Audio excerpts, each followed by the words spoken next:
காலண்டர்ல இந்த model some கொடுத்தாங்களா எப்படி குயிக்கா சால்வ் பண்ணுறது பார்க்கலாம். அதுக்கு முன்னாடி நம்ம சேனலை சப்ஸ்கிரைப் பண்ணாதீங்க. சப்ஸ்கிரைப் பண்ணி நம்ம சேனலை ஃபாலோ பண்ணிக்கோங்க. 8th March 2013 அன்னைக்கு வெனஸ்டே, அதாவது புதன்கிழமை. 8th March 2014 அன்னைக்கு என்ன கிழமைன்னு கேட்குறாங்க. ஸோ இந்த மாடல் சம் கொடுத்தாங்களா இங்க பாருங்க, same day same month. Next இங்க பாருங்க 2013ல பிப்ரவரி எழுதணும் பாருங்க, நம்ம மார்ச்சுக்கு அப்புறம் தான் எடுக்கிறோம். இதை நம்ம பார்க்க தேவையில்ல, விட்டுருங்க.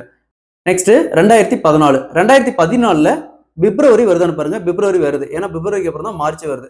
ஸோ அப்போ பிப்ரவரி வந்துச்சுன்னா இந்த வருஷம் லீஃப் இயரான்னு பார்க்கணும். லீஃப் இயர் அப்படின்னு பார்க்கறதுக்கு இந்த வருஷத்தோடைய கடைசி 2 டிஜிட் 4ஆல வகுத்து பார்க்கணும். எக்ஸாக்டா 4ஆல வகுத்துச்சுன்னா அது லீஃப் இயர், 4ஆல வகுப்பட இல்லைன்னா அது லீஃப் இயர் இல்லை. ஸோ இந்த 14 அப்படிங்கிறது எக்ஸாக்டா 4ஆல வகுப்படாது. ஏன்னா 3 12 மீதி 2 வருது. ஸோ இந்த மாதிரி மீதி வந்துச்சுனாவே இது லீஃப் இயர் இல்லை. ஸோ இந்த மாதிரி லீஃப் இயர் இல்லாம கரெக்டா ஒரு வருஷம் கொடுத்துருந்தாங்களா, இங்க என்ன நாள் கொடுத்துருக்காங்க, வெனஸ்டே புதன்கிழமைக்கு அடுத்த நாள் வியாழக்கிழமை. Option C is the correct answer. இதே மாதிரி இந்த சம் பாருங்க, 13th June 2005 அன்னைக்கு ஃப்ரைடே அப்படின்னா 13th June 2006 அன்னைக்கு என்ன கிழமை கேட்கறாங்க. இதே மாதிரி இந்த சம் சால்வ் பண்ணிக்கிற ஆன்சரை கமெண்ட்ல போடுங்க.